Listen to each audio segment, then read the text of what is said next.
Shalom Hartman Institute in Jerusalem. Welcome, welcome. And Professor Adam Ferziger, who's the S.R. Hirsch Chair in the Israel and Golda Koshitsky Department of Jewish History and Contemporary Jewry at Bar-Ilan University. Welcome. These are really luminaries in thinking about the issues that we're grappling right now. People who, scholars, professors, teachers, researchers, speakers, leaders in the Jewish community globally, and we're going to grapple with an issue that is very unusual. We don't usually talk about this, I know, but it's called anti-Semitism. We don't usually talk about this, but in this group, amongst ourselves, we can talk about this, right? We had, I thought, a very good session this morning talking about some of the big issues. I know that these are issues that you all are very concerned about because you wouldn't be here. I know many of you are here. You spend your lives involved with these issues, paying attention to these issues, struggling with these issues, thinking about these issues involved in the Jewish community in so many ways, and I know you have a lot to say about this. So we're going to try to talk about some of the big issues in the probably a little bit less than an hour we have to do this. You know, when I was sitting there this morning listening to the conversation, it reminded me of two very important questions that are fairly famous questions that my Uncle Solomon used to ask me. My Uncle Solomon lives in Brooklyn, and he's the repository of all Jewish knowledge, by the way. So he used to say to me, because he knows I was involved in the Jewish community, he'd say to me, Anita, so tell me in one word, how are things with the Jewish people? I would say, that's good. And he said, in 2 words? I'd say, not good. So this is the story of our lives. This is the story. We're going to talk about anti-Semitism, which takes different forms. I'll just tell you one other brief story, and then we're going to ask our panelists to share their views about anti-Semitism at this time and how it binds us and how it shapes our lives and what it means in this contemporary context. But you know, it's complicated because there's so many issues among ourselves. You know, we talk about all these divisions, and we're here. This whole conference is about all these differences and divisions. And in my work, I'm the director of Jewish Family and Children's Services, which some of you know. And we have vans that drive around elderly people and disabled people, and it says on the side of the van, Jewish Family and Children's Services. And they're all over the area. And we've been having a lot of problems lately with the word Jewish being spray painted out, or with a star, with a swastika being put on our buses and stuff. So we've been experiencing in the Jewish community, those of us who work in the Jewish community, increased anti-Semitism even here locally. But we, you know, we see all these differences among ourselves. But one of the vans had to have a new transmission. And so I authorized the staff to take it to get a new transmission. And then I get a bill to pay for the transmission. The bill was to the Jewish people. So on behalf of the Jewish people, I paid for the transmission. So we see differences among ourselves that other people don't necessarily see. We are the Jewish people, and that means different things to different people. So, you know, just a very brief stroll through memory lane before we have this conversation. You know, I was looking at what happened around this week in our history that's shaped us, and what has shaped the place we find ourselves in now. And so a very brief stroll through memory lane. I had a meeting last night. We were talking about, like, what are the big issues that happened at this particular time?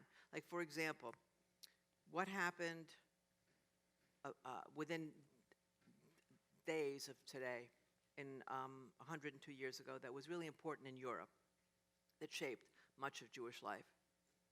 Want to guess? Kristallnacht was in 81 years ago, 102 years ago. You get genius points for this, you know. 17. Okay. Huh?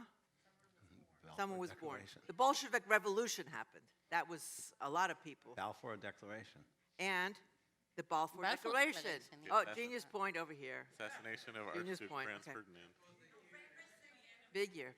November 2nd, exactly. So Balfour Declaration, 102 years ago. Bolshevik Revolution, 102 years ago. And then, of course, somebody mentioned Kristallnacht just happened this week, which was many people see as the beginning of the Holocaust, which was a major event. And then 30 years ago, the Berlin Wall fell, which was the end of communism in Europe. In America, let's talk about our lives in America, what happened about almost at this very day, 230 years ago. Want to guess? I'm very bad at math. You weren't around, Yehuda. George Washington Oh, the letter? wrote to the Hebrew congregation in Rhode Island saying that we should not be afraid, that everyone should live under their own vine and fig tree, and no one shall make him afraid. Jews should not just be tolerated in America, we have rights. That was an extraordinary difference that sets the tone for what our lives are like in America. And then, almost to this very day, 170 years ago, the first Jews came to the Bay Area. 13 guys came here from Bavaria. One was, they were all from Bavaria because things were bad for Jews in Bavaria and things were good here. There were about 10,000 people living in this area, mostly Native Americans and trappers. And then within a few years, there were hundreds of thousands of people. But those Jews became the pillars of the Bay Area Jewish community, and they were always on the inside. We didn't have the same experience of anti-Semitism in this part of the world as it has happened in other parts of the world. We were on the inside. We were part of building the community. We weren't excluded from being part of the community. So anti-Semitism has taken a different form over generations in this part of the world, which has shaped our character. And so we struggle with a lot of issues around anti-Semitism that are different than is true in other parts of the world. So all of these different milestones in Jewish history over the last 100 or so years have been very important in where we find ourselves today, that happened in this very week. So taking stock of where we are today, I'd like to ask each of our panelists to just comment about what do you see as the nature of anti-Semitism from the point of view of Israel, which ought to be quite different from the point of view of the United States, even though everyone generally agrees there's a rise of anti-Semitism. Let's start with you. Okay, thank you very much, and it's a privilege to be here and appreciate the opportunity. I'll just tell you, on a personal level, I would come to my Jewish day school in New York as a kid and be very happy on November 10th because it's my birthday. And walk in and my principal would say, you know, this day will live in infamy because of Kristallnacht, and I would feel very badly that I was so happy. So I'm kind of ambivalent talking about this subject in general. It really brings me back to my youth in a sort of strange way. But that ambivalence carries over, thank you, to my experience as an insider-outsider, as someone who lived his childhood and youth in America, moved to Israel at the age of 22, and comes back on a regular basis, and I write about America, et cetera. So I just want to actually say something not that academic, but it's just sort of a framing. If I had to ask myself, what is the biggest change, visual change, between my experience growing up in the United States in from the 60s, 70s, 80s to what I see visually when I return here on a regular basis now? It's the guards in front of the synagogue. I remember the first time my wife and I traveled to, I think it was Prague or to another European city, and attending synagogue on a Shabbat morning and being cross-examined and having to show that we know Hebrew because we didn't have any identification with us, because we didn't carry it with us, and thinking that was so strange, it was so ghettoized. Where are we? You know, it's the end of the 20th century. Why would a Jew have to ever do those things? And it was bizarre for me when I started to have that same experience in communities that I grew up in or communities that I visited. And to be very honest with you, I don't have a clear analysis of it, but on a visceral level, it's very hard for me to say that that doesn't mean something.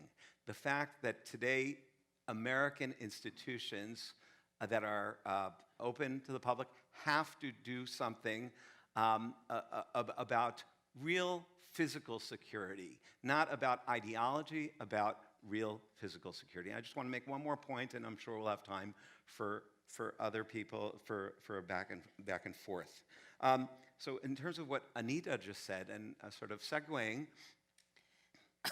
I think here, on an ideational level, there's an experience that Israelis have, which is actually comparable to the American experience. Not the sense of being attacked, but rather the sense that what we experience is not that anti-Semitism. Right. Just like you described it, in the Bay Area, we were inside from the beginning, et cetera, and the whole trope of American Jewry is this idea that there wasn't this, blood entrenched of Pogroms. yeah, right. The whole Yeah. Masorah, the whole tradition, et cetera. So I think Israelis also, as the new Jew, they clearly have lots of enemies. We clearly have a lot of bloodshed, but it's different. That is the discourse. It is different than the experience of the European Jew, of the Jew in Muslim lands in certain situations. So I'm thinking through this session about what does it mean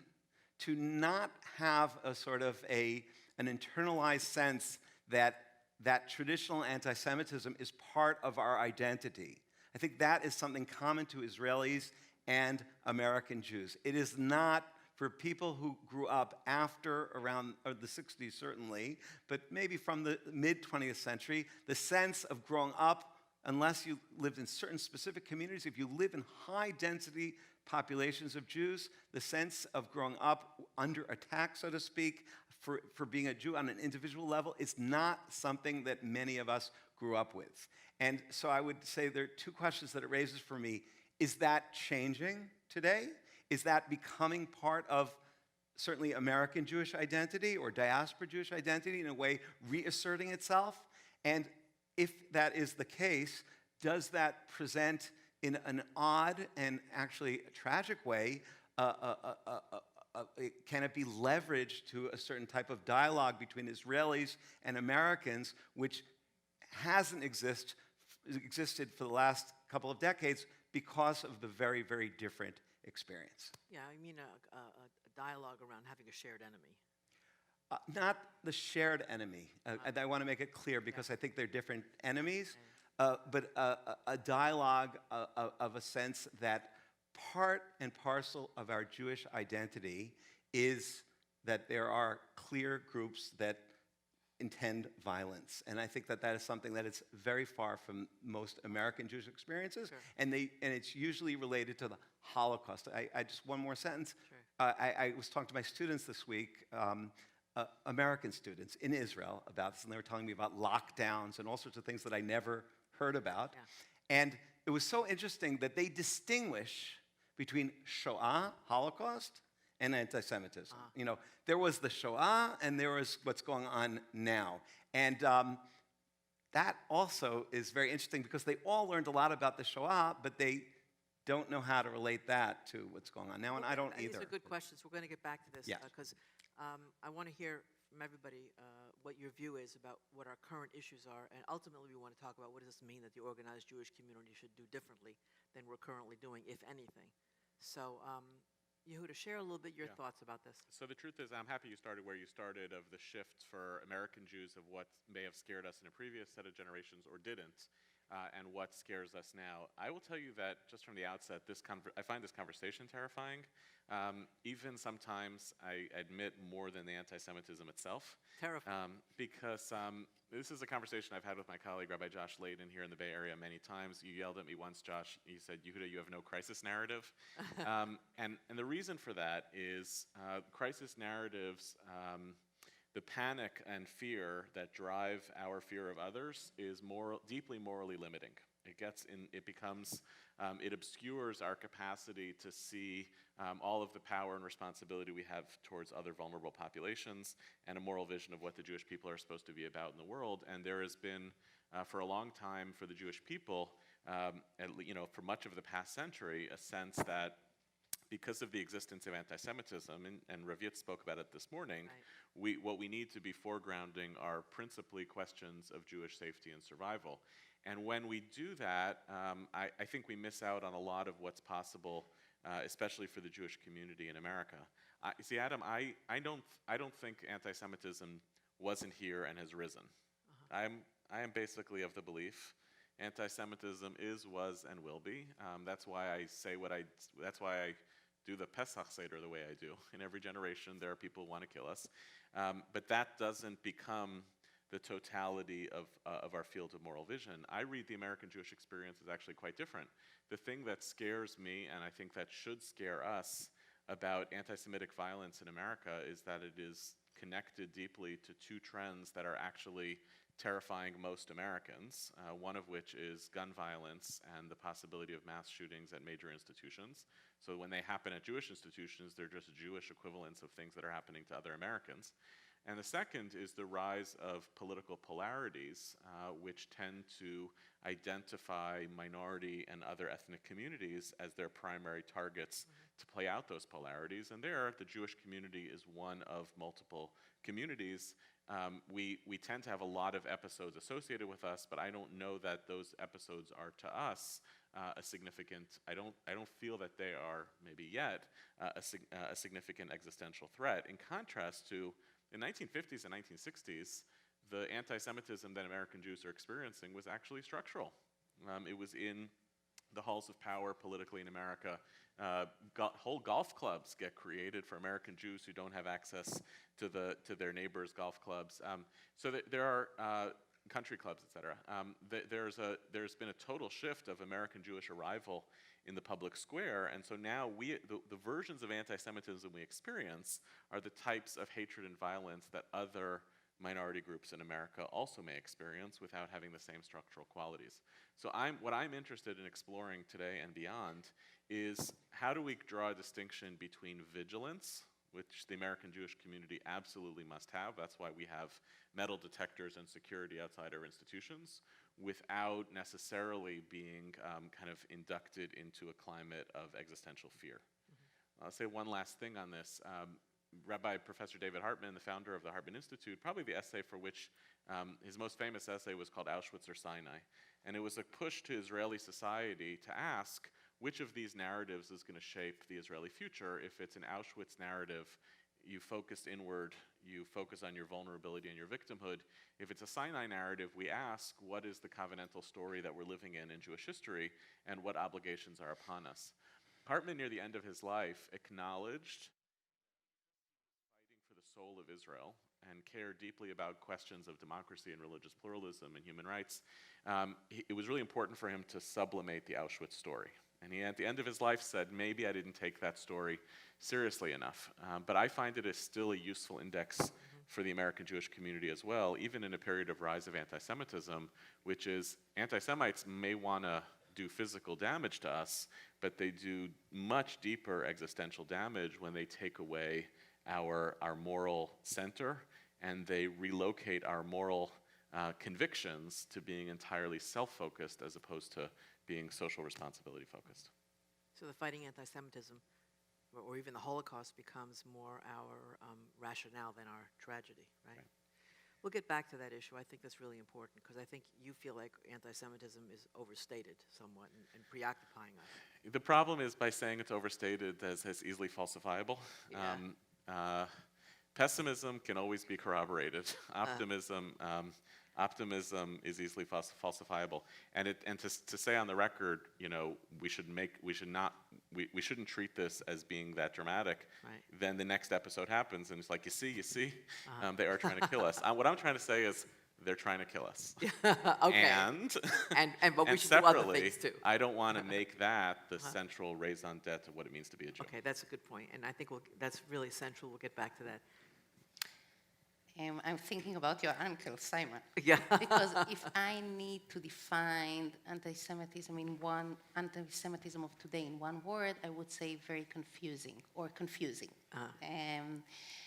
And that's because I see two different kind of anti-Semitism coming from at least two different sides and roots, and attacking us differently. And it puts us in a new and confusing situation. What I mean, we see. First, I'll say my first take with this issue wasn't personal at all. I'm Sabra. I grew up as a majority, and anti-Semitism, as you said, was something else than fearing from war, security, and things that as Israeli we experience all the time. But I had the privilege to work with Nathan Sharansky when he was Minister for Diaspora Affairs, and I was one of his advisors, and my portfolio was anti-Semitism, like integrating the Israeli government work around this issue. On my card, it was written, responsible for anti-Semitism. I said, great. After 2,000 years, you found the one responsible for that. Anyhow, so that's where I started. And it was a year of 2001, Durban conference, campuses here around BDS. It was before it was called BDS. But there was a clear rise of anti-Semitic sentiment from the far left. And the work back then was to define where is the line between criticism, legitimate criticism against Israel government, Israel policy, to where it becomes anti-Semitic. And what we have today is coming from, and we still have it, okay? We still have it big time, but the rising of the last few years is anti-Semitism coming from the far right, from white supremacy, from this direction. In the United States? Yeah, in the United States. You're not talking about Israel now? No. Now, but when I'm saying attacking we, here I'm talking about we as Jewish people. Right.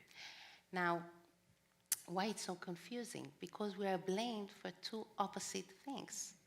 When white supremacists came to massacre the Pittsburgh synagogue, he came there because they had center of Hayas. Hayas, you say? Yeah. And for him, they were the symbol of liberal values that he hates. He sees Jews, and I had that's a privilege, and I read some of the white supremacy literature, if you can call it literature, and you see that the way they treat Jews is Jews are the one who are behind this conspiracy, this international conspiracy that to replace us, that we, the white Christian, we're supposed to be superior.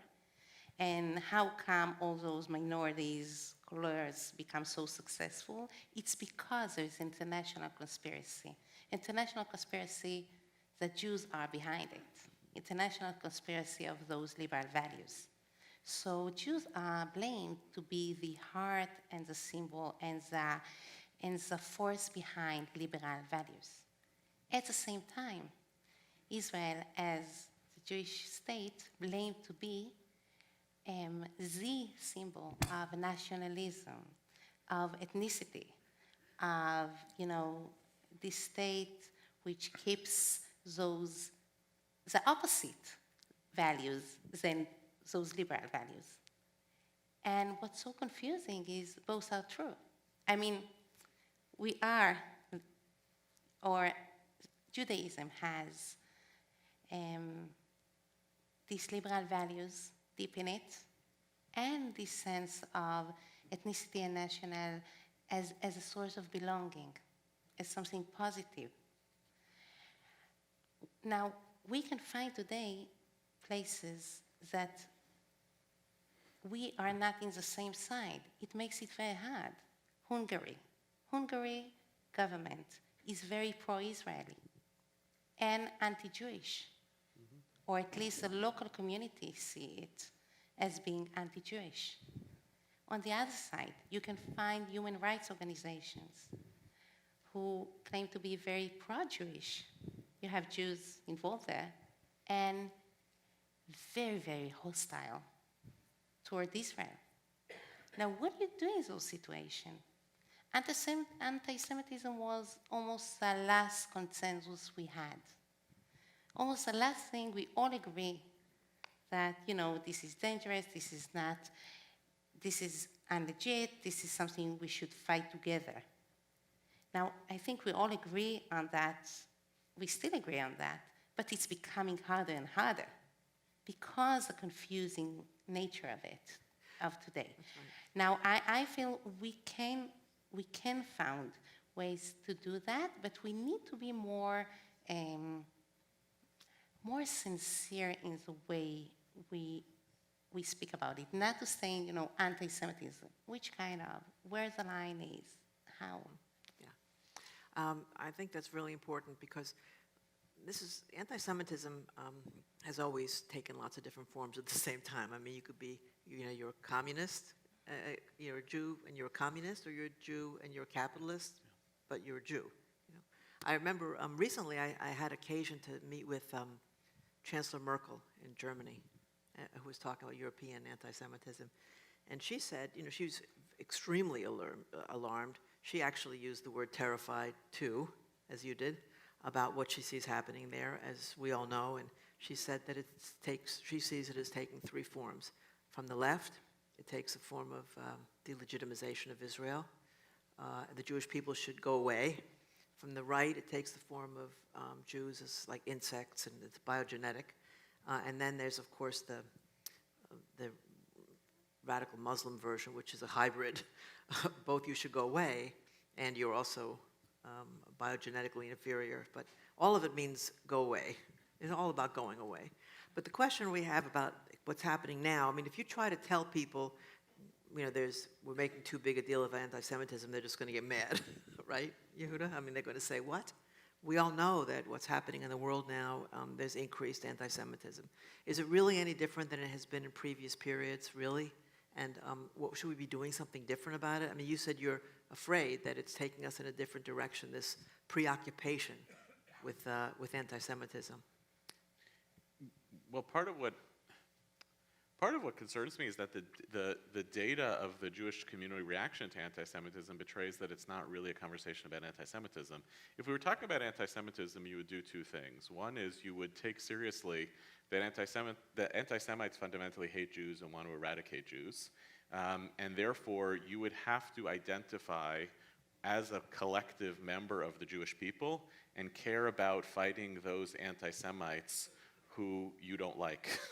And the fact that the Jewish community has partisanized our response to anti-Semitism betrays that we tend to not actually be interested in fighting anti-Semitism. We tend to be interested in fighting anti-Semitism on the other political aisle, or at least to calling it out, which means that we're primarily interested in winning elections. If we can identify and name that the other political party is driving anti-Semitism in America, we can demonstrate that they're anti-Semites and therefore they're not in the American interest. If you're really interested in fighting anti-Semitism, you don't care about its partisan manifestation. The other thing that you might do if you were really scared about anti-Semitism is you might get a little quieter about it and organize more effectively. But since the primary instrument that the Jewish community appears to be using in America is calling anti-Semites out on Twitter, it doesn't look like quiet organizing. It looks like a community that is trying to, in some ways, broadcast its fears and try to use them as a cudgel. Deborah Lipstadt has a great articulation of this, where she says, part of the responsibility is how do you fight anti-Semitism without simultaneously amplifying it? And so much of our response, which is part of what's making me concerned, is that instead of saying, here's a social, theological, political problem that we could do some serious organizing, coalition building, et cetera, to deal with, we're doing a lot of amplifying this, and I think that's because it serves our various political needs in America right now. So you feel like it's become a partisan issue? I think it's explicitly a partisan issue. Yeah. Right-leaning American Jews talk almost exclusively about anti-Semitism coming from the political left and being about Israel. And Jews on the left speak almost exclusively about anti-Semitism as a white nationalist phenomenon, because it's very hard to admit that you may be allied with anti-Semites, and it creates all sorts of these weird apologetics of so-and-so can't be an anti-Semite, I had Shabbos dinner with them, yeah. Right? Which is functionally irrelevant if we're talking about toxic ideas that can transcend individual commitments and turn into public policies that are dangerous to Jewish lives. Can Adam. I interject Yeah, please. here? Yeah. Let's have let's just feel free. Let's just have a conversation Okay, about this. so I want to press this a little bit. Someone very smart made the following argument to me, and I'm raising it as a question, but it's in response to what Yehuda just said, that ultranationalist, right-wing people always hate Jews and always express it, and it's part of their core identities and outlooks, etc. What worries this person is when people who are liberals express anti-Semitic ideas. So at first I thought when the person said that, that was partisan, like, okay? But then I was thinking about it, and I spend a month each summer in Oxford, in England, and so I'm pretty familiar with what's going on in England with the Labour Party, et cetera. And the distinction is one that I think that we have to touch on because it relates directly to what it means to be an American Jew, which is that liberal values, which are the predominant discourse of American Jews since Roosevelt, certainly, should, by definition, undermine anti-Semitism. Because they're based on principles of respect for human beings and for diversity and all sorts of things that would seem to be absolutely not allow for these anti-Semitic types of discourses to emerge. And therefore, when you have it going on both sides, it's not the same thing. The one on the liberal side is more alarming because then you're talking about a more broad-based type of thing, and it's not the natural, it doesn't fit really in the broader worldview of the liberals. So I thought that was very, very interesting. I see some people shaking their heads. I think this is very, very hard to hear. Very, very hard to hear that, and therefore it's part of why we don't talk about anti-Semitism. We don't want to think of the possibility that people that we share so many values with, that we have so much in common with in terms of our articulations of ideas of tikkun olam, our ideas of other human beings, of the earth, all sorts of things, might actually be holding on to types of racism or prejudice towards us that are so repugnant. And I don't think that this is definitely the dominant discourse among people who are liberal, but the fact that it exists, and I think what has changed in the last decade is that it's legitimate to express some of those ideas. Again, there's the elephant in the room. Is it anti-Israel? Is it anti-Semitism, et cetera? But assuming that a lot of it does come across today as anti-Semitism, I think that's something that we cannot ignore, but it is very, very uncomfortable. Just say one more comment. In the 1930s, actually in the interwar period in Germany, there was clear, very different situation. I'm not saying it's the same situation at all. Make it clear. I'm not trying to draw a direct comparison. Direct comparisons are simplistic. But there was clear, public anti-Semitism that was growing. We all know that. Touching on what Yehuda said, but it's interesting how different people reacted. One of the most profound reactions that till today is affecting us positively is people like Martin Buber and Franz Rosenzweig and Abram Joshua Heschel, who the anti-Semitism pushed them to an urgency to educate, to immerse in Judaism, and I mean on an intellectual level, not necessarily, I'm not talking about a denominational level, on a level of this, that when I was talking before about leveraging, if there is a sense that there's an antagonism that didn't exist before, then from my view, that should take things that the Hartman Institute does and make them more important, Make them. It's not that either or. We have to say either we're focused on anti-Semitism or we're focused on Jewish enrichment and Jewish growth in terms of content, etc. Like David Hartman's essay, Auschwitz versus Sinai. I think that actually the Sinai gains much greater urgency when we see police cars standing outside all our synagogues and our JCCs and medical detectors. And that would seem to be, rather than bemoaning or just tweeting, like you said, that would seem to be a derivative that is a very, I don't like positive, but that is a positivist one, which is taking it to a good place. You want to respond?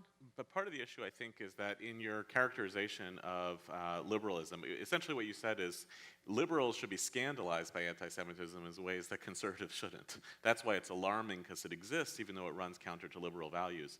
But the real problem is not liberals against conservatism. It's actually that there's two different terms here that, and I think it's really important to be precise.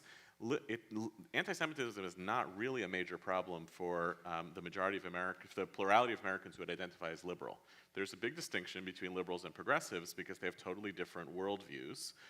The liberal believes in the integrity of the human being, classical liberalism, and sees the state as a means of supporting and sustaining that value, enduring that value. Progressives have a much more rooted critique of whether the modern nation state can ever actually take care of individuals, and is interested, especially American political progressive right now, in dismantling those structures because it sees the ways that they become ethno-nationalistic.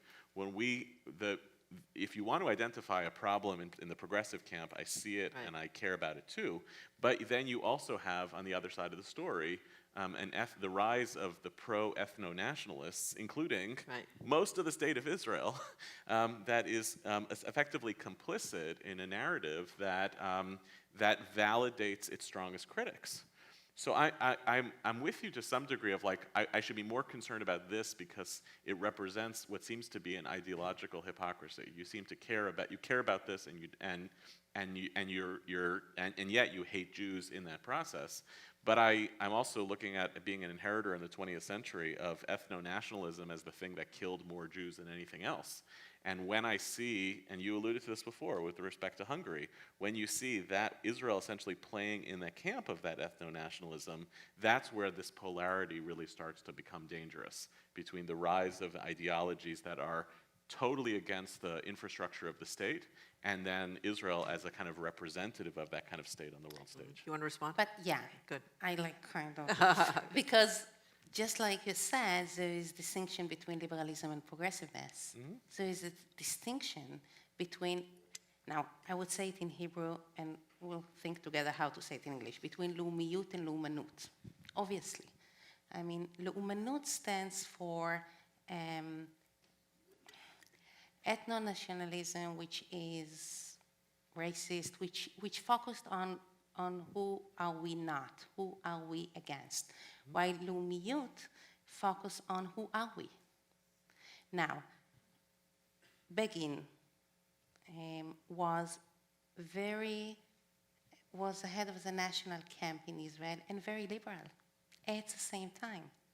Begin is the one who brought refugees. I don't know if you know, there was like a ship from Vietnam of people who were refugees, and Begin accepted them and said, we were refugees for so many years, this land cannot be locked for refugees. Begin was the one who made the Supreme Court of Israel very, very strong.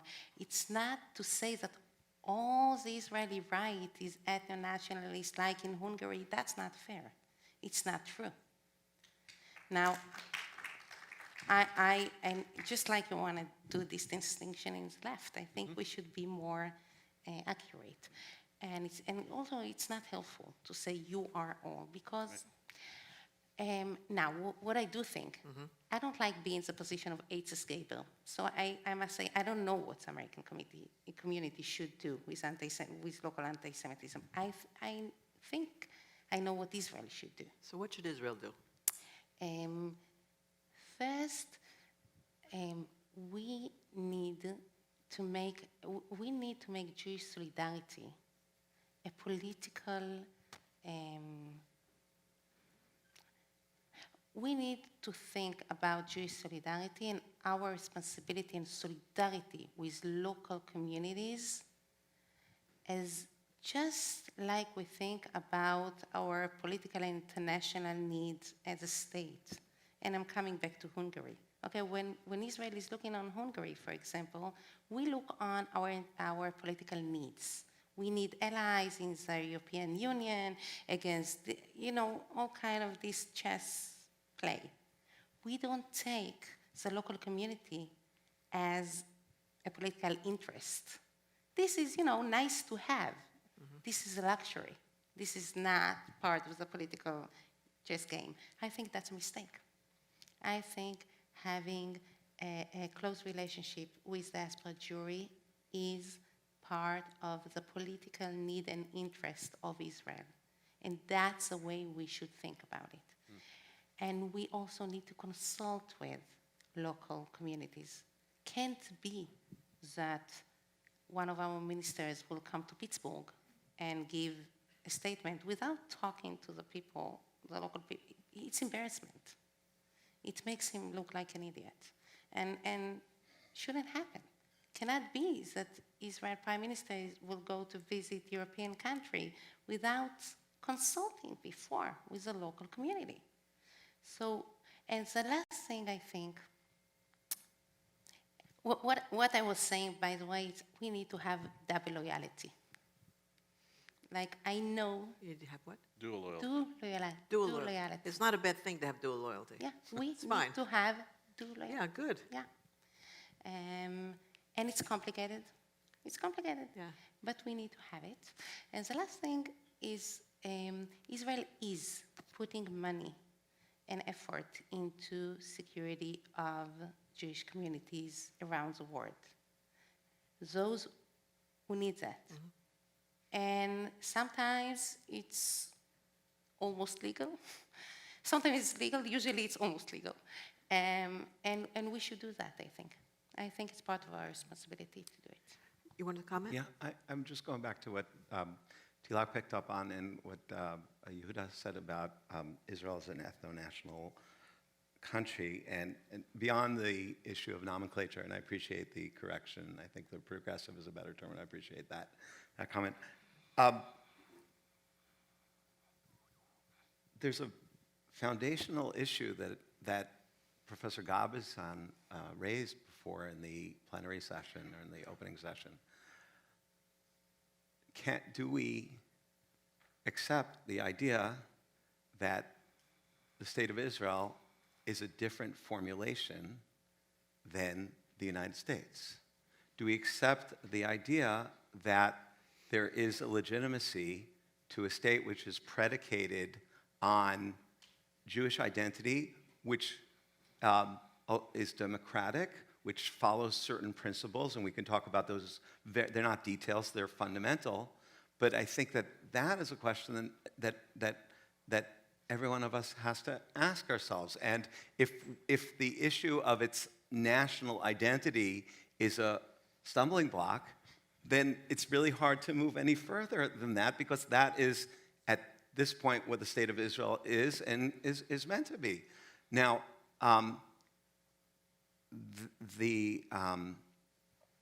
once one does accept the fact that these are different, and that one might be my better comfort zone and the other less, then one can question, okay, I don't like the word loyalty, but I often think about it as, if I'm an American citizen, I live in the United States, this is my country, and I may deplore the political posture of leadership or et cetera, but it is very clear, except for a very small majority, that I live here, and if I care, I'm going to do everything I can to make changes and to push for a better policy, a better leadership, et cetera.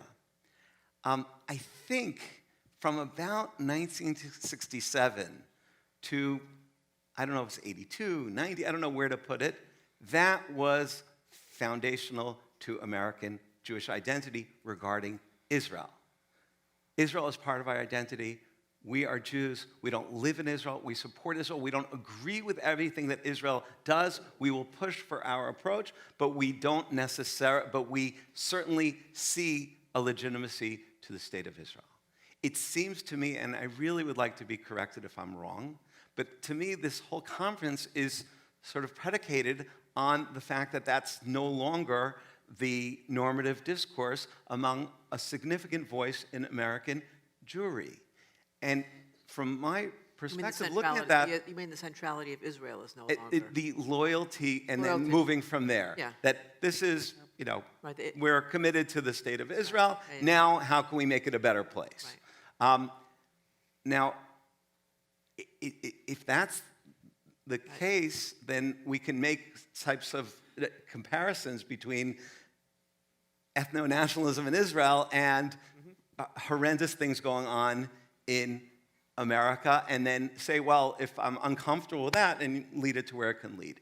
If I take the position where I identify with Israel, not with policies necessarily, but with the state of Israel and its founding principles or its foundational principles, then I think I may have a much harder time making the academic type of comparison you're making, because that academic comparison leads to the conclusion, no, if I can't identify with ethno-nationalism here, then I can't identify with ethno-nationalism there, and then this whole conversation sort of leads that way. So to be clear, I'm not making an argument that Israel is empirically an ethno-nationalist state. That's not what I'm saying. I'm saying that those ideas are on the rise, and we know that those ideas are on the rise. Right. They're on the rise in Israel. They're on the rise in certain parts of American political discourse. They're certainly on the rise in Europe. Right. At that version of right-wing ethno-nationalism and the progressive critique of the state are codependent.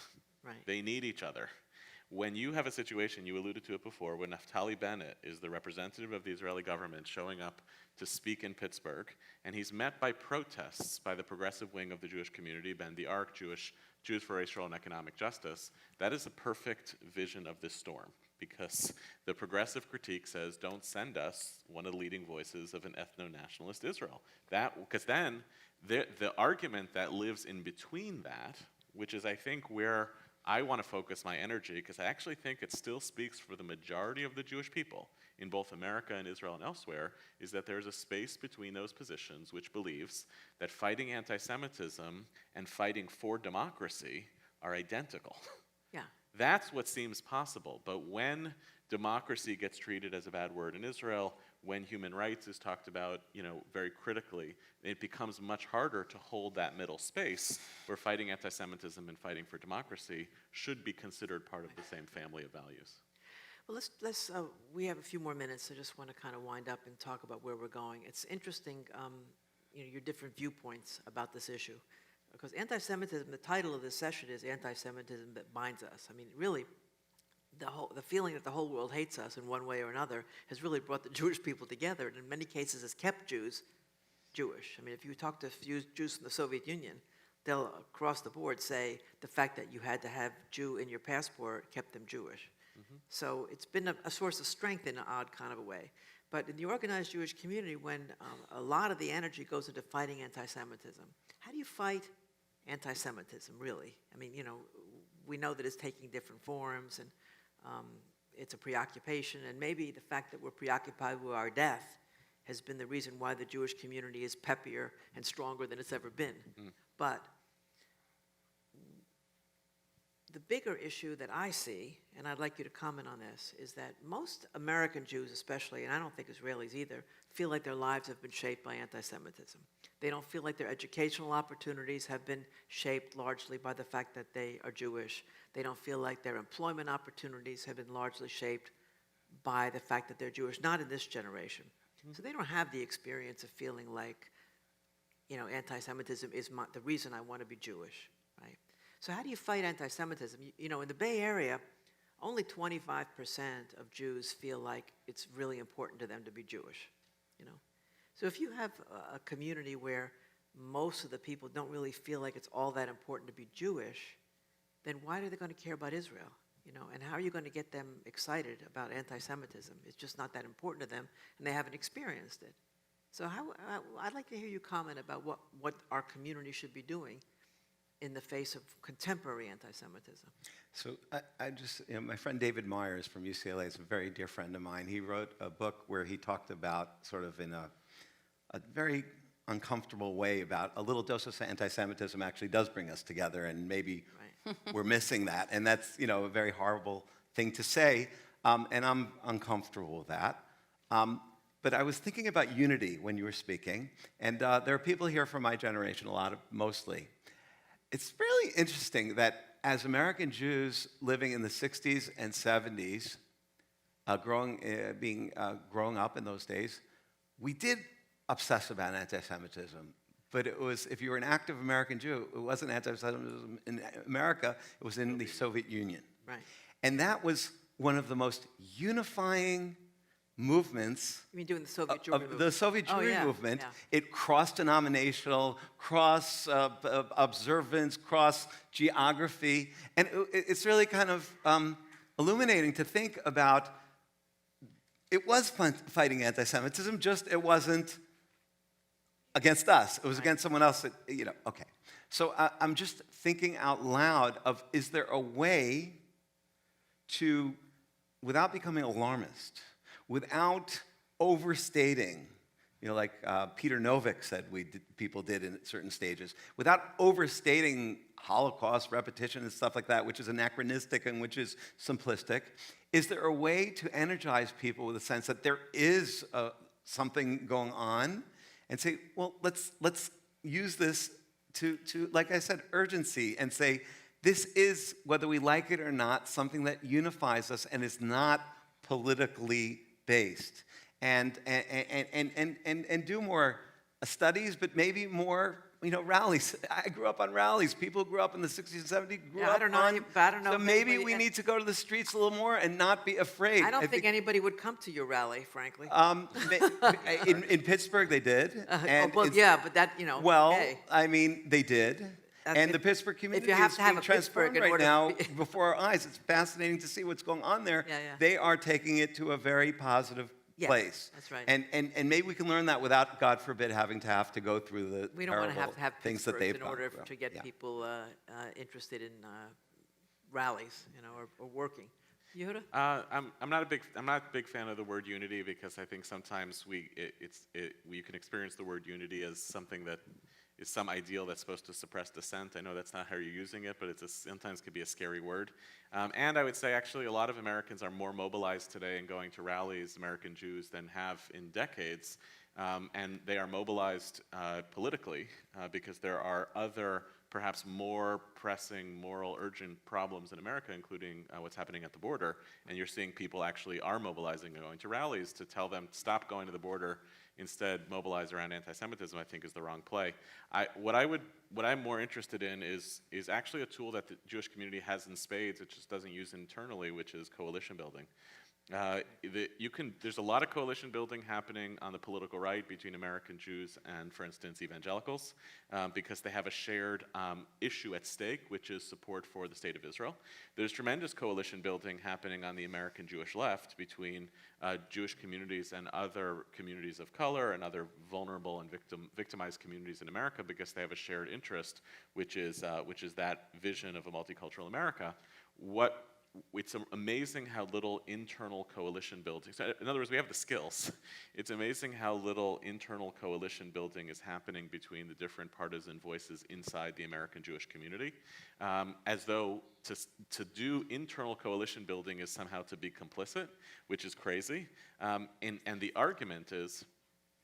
argument of internal coalition building is there is a shared value, which is the Jewish people and the capacity to fight anti-Semitism. So that's where I would like to see our energy. That's part of why we're here, right? Exactly, yeah. You want to make a closing comment? Yeah.